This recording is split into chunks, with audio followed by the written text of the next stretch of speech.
So picture this. It's a perfectly normal, perfectly boring Sunday. The kind where you have already mentally checked out. Your husband's tinkering around the yard, your son is fishing with his buddies, you are on the way to the grocery store at 3 o'clock in the afternoon because you have procrastinated long enough. It's a nice, bright, sunshiny day. The sunroof is open, the tunes are blasting on the radio, and then you get the phone call. It's your husband, and he says, "Babe, Elias is on his way home. There's a fishhook stuck in his face. I'm just going to pull it out." Huh. To which you respond, no, do not touch his face. As I was doing an illegal U-turn in the middle of the road to race back home to assess the situation. You haven't even seen him yet. You have no idea what we are dealing with. Hung up the phone as he agreed, I'm not going to touch it until you get here. And I called my bestie, who just happened to be on her way home and is also a nurse. And so I called her and said, "Hey, meet me at my house if you don't mind. The kid has a fishhook stuck in his face and Will wants to pull it out." And her response was the same as mine. No, I'll be right there. Thank God for rational friends. So I get home. My friend pulls in behind me. There's a little congregation on my front porch. My husband, his friend, my son's friend, my son, four guys standing there. And there's my son sitting on the rocking chair with a three-pronged fish hook in his nose. Stuck in there. Yep, a fish hook in his nose. The barb was in. I'm not going to describe it, but it wasn't that bad. It was less worse than I thought it was when I was driving home, right? And yeah, it was in there. It was committed. It was not a casual fish hook situation. It was let's nab this kid on the end of this hook, right? So here's what I want to talk about today. Because I didn't scream, I didn't faint, I didn't immediately call 911 while also Googling while driving, removing fish hook from nose. I didn't do any of those things. We pulled up and we looked at it. We assessed the situation and we made the decision together. And that is what I am talking about today on Why Am I Yelling? How to be a responder instead of a reactor when your kid's Sunday takes a very unexpected, very barbed turn. I'm your host, Krista Rizzo. Welcome back to the show, and let's get into it. All right, let's back up and let me tell you the full story, because context, I think, matters very much. And also because this is genuinely one of the more unhinged things that's happened in my house. And if you know my house, that's kind of saying something. So my son, bless him, is curious and he is outdoorsy and he, likes to go on adventures and he likes to figure things out. And that's one of the best things about him. There's a lot of best things about him, but that's one of them.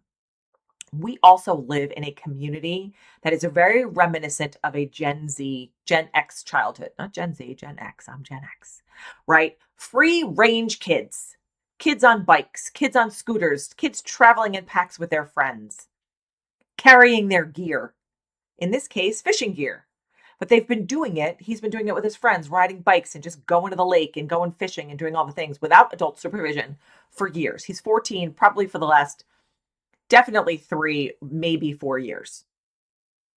Now, when I asked about the sequence of events, because I obviously wasn't there, the explanation was sort of like trying to read a ransom note written in crayon. The basic message was there, but the details were totally abstract.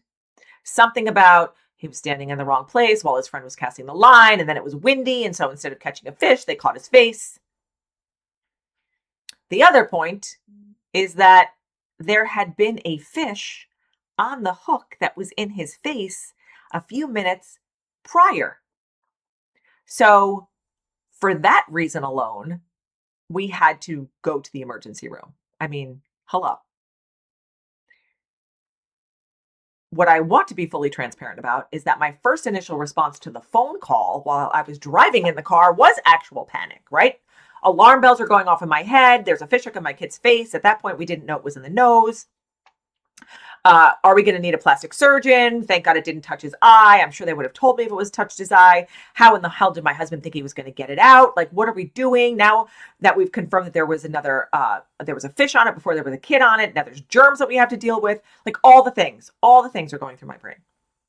But then when I pulled into the driveway and I saw the 4 guys huddled, right? My son, his friend's dad, my husband, all laughing and probably crafting in their brains the story that they were going to be telling for years to come about the situation. The first question out of my friend's mouth was, "Did you get a picture of this?" After we looked at it. And the answer was, "Of course we got a picture of this. It has been Snapchatted to all of my friends. Obviously, Mom." And that is the part, honestly, that made my adrenaline slow down. Is that once I saw him and how he was behaving, smiled the whole time, not crying, not nervous, not upset, also, not reactive from anybody around him, I knew he was going to be fine. And so let's go to the ER. And that's what we did. Now, once we got to the ER, the doctor came in, take a look at it, said, I'm going to need a minute to figure out how I want to attack this thing. I'll be right back. And spinned around and walked out of the room. Kind of left us a little bit nervous. My husband was like, you know what he's doing right now. You know he's Googling getting fish hook out of nose. Getting 3-prong fish hook out of nose. And I was like, well, hopefully he's not. And hopefully he's just trying to figure out what the best way to remove this thing is. Now, a few minutes later, he walked in with a needle, small needle, to put some lidocaine in his face to numb his nose. And he ended up, cutting it out. So I have a video of that. It's a little wiggly. Just pulled it right out instead of, cutting the thing and cutting the hook and taking it out both sides. 14-year-old boys are a joy, I tell you. But actually, the story I can't stop thinking about isn't the actual fish hook. It's the 30 seconds when I was in the car or when I was, getting out of the car and walking up to the front porch where I made the choice, whether it was conscious or not, to respond rather than react. Because in those 30 seconds, the way I answered that situation was going to be the shape of the afternoon, how the rest of our evening was going to go. And I think it's really worth unpacking because I don't think I would have done that when he was a baby. I've definitely reacted before, right? And I have learned through age and experience and coaching and me coaching my own clients that being a reactor is not helpful, especially in emergency situations. So let's talk about the difference between being a reactor and a responder, right? It's important for us to understand that framework. It is genuinely one of the most useful things a parent can understand, and nobody ever sits us down and explains it. You just kind of have to figure it out in real time, usually while someone is bleeding or crying or has a fish hook in their face. So what's a reactor? A reactor is someone who responds to an emergency primarily from their emotional brain, specifically the amygdala, which is this little almond-shaped part of your brain that is responsible for your fight or flight response. Say that 10 times fast. When the amygdala fires, it fires fast. It doesn't wait for information. It doesn't assess. It acts based on the signal, danger, chaos, fish hook in a face. And it mobilizes your whole body toward that signal. This is not a character flaw. It's evolution. Your amygdala kept your ancestors alive. It's a very good alarm system. But here's the problem with parenting from your amygdala in an emergency. Your kids are watching you. The moment you panic, their panic doubles.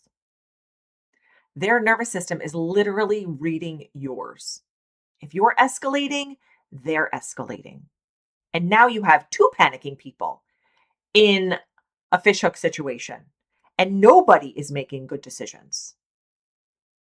Reactors do things like grab a child and squeeze them too hard, shout questions at a child who's already scared, run for a phone before assessing whether a phone call is even what the situation requires.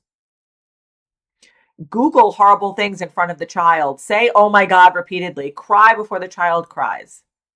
None of that is helpful. Again, not a character flaw, just an untrained response. So now what is a responder?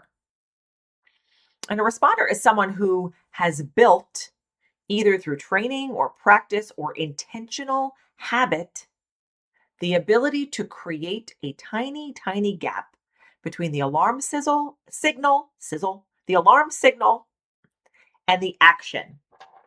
It is just a breath, just a second, just enough space to run a quick assessment before the body starts moving. Responders do things like take in information before deciding, ask clarifying questions in a calm voice, categorize the severity of what they're seeing, communicate clearly and steadily to the child, and then act decisively, but from a place of information rather than pure fear. Now, I want to be really clear here. Being a responder doesn't mean being cold. It doesn't mean being unaffected. It doesn't mean performing some kind of robotic calm that your child can see through in 12 seconds. I was scared driving in that car. My heart was beating really fast as I was speeding down that road to get home to my son. But I have learned somewhere along the way back when, to do the one thing before I did anything else. And that one thing was what I want to talk about next, because I think it's teachable. It is teachable. I think you can build this. This is a skill. It is not a personality trait. And by the way, there is no parent who is 100% a responder all the time. I've been a reactor in situations when they were much younger. I've gotten better at it, right? I've definitely lost my mind over a kid getting sick in the middle of the night, or a baby falling off of a bed when they're a teeny tiny wee one because they just learned how to, roll over and we didn't have enough pillows around the side of the bed. We've been there. We have all been there. We are all human. There's no such thing as perfection, but there is a such thing as practice. So let's talk about the tools. Because I love a good tool. And you know that when you listen to one of my podcasts, you're always going to get some kind of useful tool that you can use. A little bit of education, if you will, right? So here's the what you actually can do part. 6 strategies, quick ones, that I think can actually help. And some of these I have figured out on my own. Others I have learned from other parents, from emergency responders, and just, from stuff. So tool number 1 is called the 1 breath rule. It's the easiest one. And it's the one that probably has saved a lot of potential panic situations in my life, right? Before you do anything else, before you speak, before you move, before you reach for your phone, you take a breath. Just one. In through the nose, out through the mouth. Now, I know this sounds like the advice equivalent to calm down, which is not something you want to say. And I understand why that's annoying, right? But there is physiology around this. One slow exhale activates your parasympathetic nervous system. How many big words are we using today, you guys? It's called your rest and digest system, which is the counterbalance to fight or flight. It physically begins to lower your heart rate. Just one breath. You're not trying to zen or meditate. You're not trying to feel calm. You're just burying yourself. You're just buying yourself. I'm reading my notes. You're just buying yourself 2 seconds before your amygdala takes the wheel and goes haywire. Practice this now before the emergency. Take one slow breath right now. Okay. See? You just practiced. You're already a pro. Number 2, the first assessment. Stable. STABLE. When you walk into an emergency situation with your child, your brain needs a framework so it doesn't have to figure out what to look for in the moment. The acronym is called STABLE. S is for speaking. Ask yourself, look at your kid. Is my child speaking? Can they communicate? Yes or no? This tells you a tremendous amount about their neurological status and airway. T is for temperature and color. Are they flushed? Are they pale? Do they look gray? Are they sweating? Are they cold? Skin can tell a story. A is for alert. Are they conscious and aware of what's happening? Are they oriented or are they confused? B is for bleeding. Is there blood? If so, where? How much? Is it slow or is it increasing? L, location and movement. Where is the injury? Can they move the affected area? Are they guarding it? Are they holding their arm? Are they holding their ankle? E, emotion. What is my child's emotional state? Calm, panicked, disassociating? And then what's my emotional state? Run through stable in your head. It takes about 15 seconds once you've practiced it. It moves your brain from emotional processing to analytical processing. It gives you data instead of dread. In the fishhook situation, running this kind of mental checklist is what I did without realizing I was doing it, probably. He was speaking clearly and obediently. His color was normal. He looked a little pink, but he had probably gotten some sunburn. He was alert. He was laughing. There was minimal bleeding, a little bit of blood, but not too much. The hook was in his nose, not in his eye or across his face. We didn't need a plastic surgeon. He was uncomfortable, but not in pain. My emotional state, elevated, but highly functional. Assessment complete, not serious. It is serious, but we're not calling 911. We're going to drive to the ER instead. I mean, this took less than a minute for all of us, the 3 adults and 2 kids standing on the front porch, to assess. That assessment happened to change the course of our afternoon, however. Tool number 3, regulate to regulate. Your nervous system is contagious. Science has a fancy name for this. It's called co-regulation. But the basic concept is that your child's nervous system takes cues from yours. If you're calm, their nervous system gets the signal that calm is appropriate. If you're frantic, you confirm their fear that the situation is catastrophic. This does not mean fake calm. It means performed calm. Speaking slowly, speaking quietly, maintaining eye contact, keeping your hands steady and your movements deliberate. Some specific things that can help: lowering your voice instead of raising it, slowing your speech, even if it feels artificially slow, getting physically lower to your child. My son was sitting, so I crouched down to get on his level to see what was happening. Make eye contact and hold it for a moment before you speak. Use your child's name at the beginning.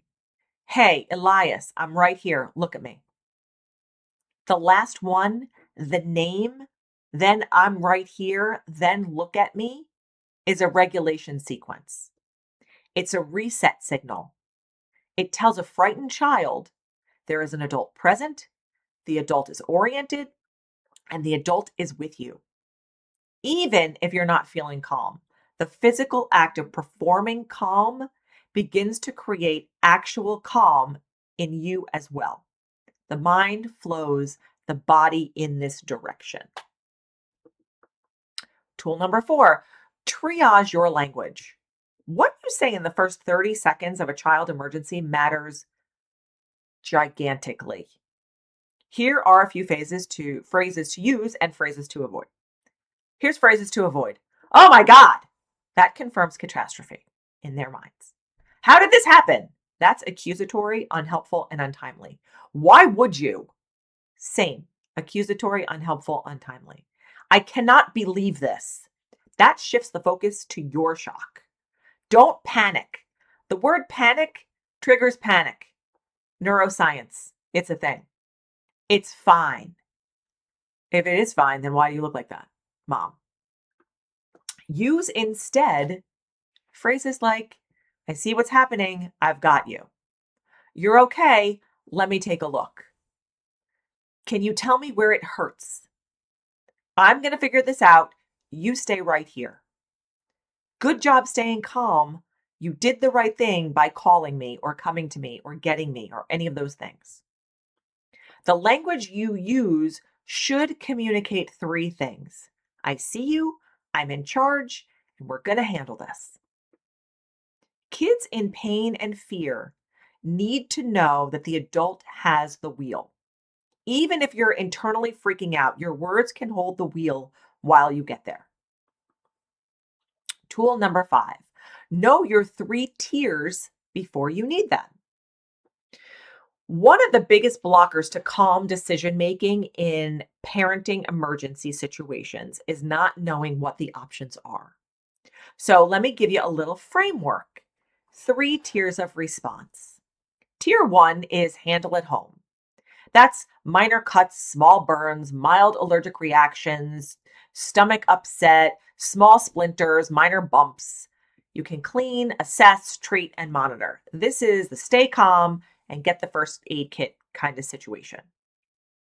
Tier 2 is urgent care or the ER, where you're driving yourself, right? Things that need professional treatment but are not immediately life-threatening. Lacerations that might need stitches, embedded objects like fish hooks, possible fractures, high fever in older kids, eye injuries, ear issues, things that need a doctor today, but not right this second at the speed of sirens. Tier 3 is call 911. That's when you have unconsciousness or difficulty breathing or a potential seizure, suspected spinal injury, severe allergic reaction like throat swelling where they can't breathe, significant blood loss that's not slowing, ingestion of toxins with unclear severity. These are the call before you get in the car situations. Knowing these tiers before an emergency means that in that moment, you're not starting from scratch. You're just sorting. Which tier is this? Okay, that tier has a path. Let's take that path. A fish hook in the nose is a solid tier 2. Stable, not immediately life-threatening, needs professional remover. ER, drive yourself, no sirens required. Done. Tool number 6, debrief after the storm. This one is for after the emergency, and I think it's underused as far as tools go in that toolbox, right? Once everyone's home, once the hook is out, once the kid has eaten a gigantic burrito because we ordered from the Mexican place because I still had not gotten to the grocery store to make dinner that evening, talk about it. Not in a heavy, let's process our trauma kind of way, just a quick, calm conversation. What happened, what we did, why we did it, what went well, what would we have changed if we potentially knew what the outcome was going to be. This does 2 things. First, it normalizes the experience. It tells your kid that hard things happen and we move through them. Second, it builds their own emergency competence over time. A kid who has been through a calm, well-handled emergency and talked about it after has a reference point. The next time something scary happens, they have evidence that scary things can be managed. Okay, so let's zoom out for just a moment because there is something bigger than fish hooks and ER copays here, although I still haven't gotten that bill. We talk a lot in parenting culture about protecting our kids, keeping them safe, making sure nothing bad happens to them. And that is obviously a core parenting drive. I'm not dismissing it at all. But here's another job that we have that we talk less about. And that job is showing our kids how to move through hard things, not around them, through them. Every time I manage an emergency calmly, my kid learns something. He learns that scary situations are survivable. He learns that panic is not the only available response to fear. He learns that there are steps and tools and people who can help. He learns that his mother and father specifically can be people he runs toward in a crisis rather than someone who will make it worse. That last piece matters the most to me, right? I want my kids to come to me when things go sideways. And they will only come to me if they believe, based on evidence and experience, that I will not completely unravel when they do. So every time I take that breath, every time I say, let's take a look instead of, oh my God, every time I assess before I react, I'm not just managing the crisis in front of me. I'm building something. I'm building a kid who knows that emergencies have paths through them. And I'm building a relationship where I'm the person he runs toward with that fishhook instead of the person he tries to hide the fishhook from. And that's the real reason why I'm talking about this today. The fishhook was on a Sunday, but teaching my son that his mother and his father are people who assess before they panic. That is priceless. Okay, so let's bag this fish, right? Here's your takeaway. Cheat sheet for emergency parenting. 1, take a breath before you do anything else. 2, run stable. Speaking, temperature, color, alert, bleeding, location, movement, emotion. 3, regulate yourself to regulate your child. Lower your voice, slow your speech, get on their level. 4, use a language that says, I see you, I'm in charge. We're going to handle this. 5, know your 3 tiers in advance. Handle it at home, drive to care, call 911. Know which tier before the emergency happens. 6, debrief after the storm. Talk through what happened. Build the reference point. This week we have a listener challenge, and I want you to actually practice the 1 breath thing. Not in an emergency, just right now, again, right? Or sometime this week. I want you to take 1 deliberate, slow breath and notice how your body shifts.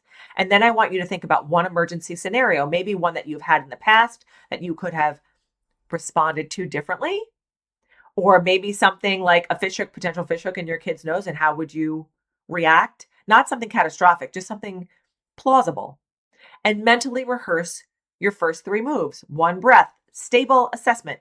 What tier is this? Rehearsal is how responders are made. It's how firefighters are made, how ER nurses are made. It's how regular menopausal moms driving to the grocery store learn how to deal with a fishhook in the nose and say calmly, all right, we're going to the ER. If this episode helped you, share it with a parent friend, the one who would absolutely scream at the fishhook. You know who they are, and they will need this. We all need this. We're all just out here doing our best with the hook life throws at us. I'm your host, Krista Rizzo. Thanks for listening to Why Am I Yelling? If you enjoyed today's episode, subscribe wherever you get your podcasts and leave a review if you have 30 seconds and a functioning thumb. I'll be back next week with more musings from this middle of this very strange, very loud, very crazy life. Take care of yourselves and take care of your kids. I love you. Mwah.